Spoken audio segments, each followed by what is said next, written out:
अस्सलाम वालेकुम। उम्मीद है आप सब दोस्त खैरियत से होंगे। आज मैं जिस कंट्री पे वीडियो बनाने जा रहा हूँ इसका नाम है सर्बिया। सर्बिया की अगर बात की जाए तो ये कंट्री बाल्कन कंट्री है, यानी कि यूरोपियन कंट्री है, लेकिन शेंजन में नहीं आता। इसके साथ जो लगने वाले कंट्री हैं इसमें रोमानिया, बुल्गारिया, हंगरी और अल्बानिया है, और मोंटेनेग्रो भी है।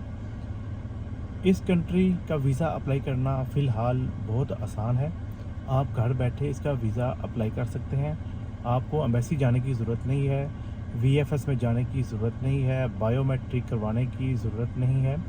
आप घर बैठकर इसका वीज़ा ही अप्लाई कर सकते हैं।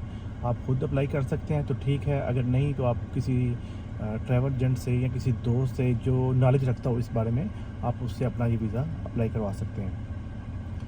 अगर बात की जाए सऊदी अरबिया में वीज़ा अप्लाई करने की, तो इसका वीज़ा अप्लाई सऊदी अरब का करने का जो तरीकाकार है, जो वेबसाइट का लिंक है वो मैं डिस्क्रिप्शन में दे दूँगा। आपने इस लिंक पे क्लिक करके अपने पासपोर्ट की कापी अपलोड करनी है, अपना अकाउंट क्रिएट करना है। अकाउंट क्रिएट करने के बाद आपने सिंपली इस फॉर्म को फिल करते जाना है। जब आप फॉर्म फिल करते जाएंगे तो लास्ट पे जाके आपने अपनी पिक्चर अपलोड करनी है, पासपोर्ट की कापी अपलोड करनी है, फ़्लाइट रिजर्वेशन अपलोड करनी है, होटल बुकिंग जो आपने की हुई है आपने वो अपलोड करनी है। इस कंट्री का जब वीज़ा अप्लाई करेंगे तो सबसे जो मेन चीज़ है, ये हेल्थ इंश्योरेंस मांगता है। आपने हेल्थ इंश्योरेंस जो है वो, ट्रैवल इंश्योरेंस जो है वो करवा के अपलोड करनी है। उसके बाद आप सपोर्टिंग डॉक्यूमेंट में जो डॉक्यूमेंट्स लगा सकते हैं। बैंक स्टेटमेंट का वो पूछेगा, आपने लाजमी प्रोवाइड करनी है बैंक स्टेटमेंट 3 मंथ की। अगर बात की जाए सपोर्टिंग डॉक्यूमेंट्स की, उसमें आपके पास सऊदी अरब में अगर आपके पास गाड़ी है, आप गाड़ी के डॉक्यूमेंट लगा सकते हैं, जॉब सर्टिफिकेट लगा सकते हैं। कोई भी आपके पास एज अ सपोर्टिंग डॉक्यूमेंट आप जो समझते हैं कि मेरी फ़ाइल को मजबूत कर सकता है, मुझे वीज़ा लेने में आसानी पैदा कर सकता है, आप वहाँ डॉक्यूमेंट अपलोड कर सकते हैं। वहाँ पे 3 से 4 स्लॉट एक्स्ट्रा आपको सपोर्टिंग डॉक्यूमेंट के लिए मिलेंगी। सब दोस्त ये वीज़ा अप्लाई कर सकते हैं जिनका ताल्लुक पाकिस्तान से है, इंडिया से है, बांग्लादेश से है, श्रीलंका से है, नेपाल से है। आप पाकिस्तान में बैठ के, इंडिया में बैठ के, बांग्लादेश में बैठ के वहाँ से भी इसका वीज़ा अप्लाई कर सकते हैं। ये सिर्फ ऐसा नहीं है कि ये ई वीज़ा सिर्फ सऊदी रेजिडेंट्स को मिल रहा है। दुबई वालों को आई थिंक, मेरा ख्याल दुबई वालों को भी मिल रहा है। आप सब कंट्रीज में बैठ के इसका वीज़ा ई अप्लाई कर सकते हैं।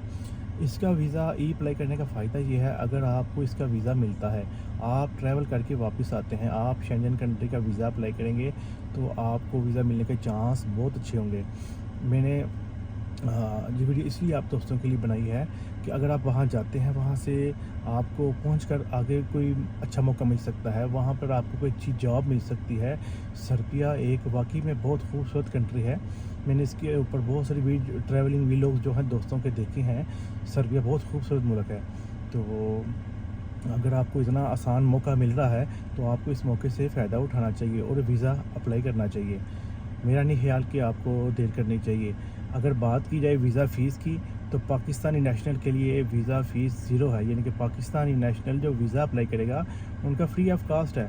तो और अभी आपको मेरा भाई क्या चाहिए? दुनिया में ये दूसरा कंट्री मैंने देखा है। पहले तो जापान था जो पाकिस्तान के लिए वीज़ा फ़ीस ज़ीरो है। उसके बाद अभी मैंने सर्बिया देखा है जिसकी वीज़ा फ़ीस जो है वो ज़ीरो है पाकिस्तानी नेशनल के लिए। तो मेरे ख्याल में तो ये बड़ा अच्छा चांस है, पाकिस्तानी दोस्त जो हैं वो ये सर्बिया का वीज़ा अप्लाई करें। अगर आप दोस्त वीज़ा खुद नहीं अप्लाई कर सकते, मेरे थ्रू वीज़ा प्रोसीड करवाना चाहते हैं, तो मैं अपना जो मोबाइल नंबर है वीडियो में मेंशन कर दूंगा, तो आप दोस्त मुझसे रब्ता कीजिएगा। मैं इंशाल्लाह अच्छे तरीके से, प्रोफेशनल तरीके से आप भाइयों का वीज़ा अप्लाई करूँगा, और इंशाल्लाह वीज़ा अल्लाह की ज़ात देगी, और इंशाल्लाह वीज़ा मिलने के चांस भी आपको बहुत अच्छे होंगे। तो ऐसी मालूमाती वीडियो के लिए आप मेरे चैनल को सब्सक्राइब करें, दोस्तों के साथ शेयर करें, वीडियो को लाइक करें। अपना ख्याल रखिएगा। बहुत मिलते हैं एक नई वीडियो में, तब तक के लिए अल्लाह हाफ़िज़।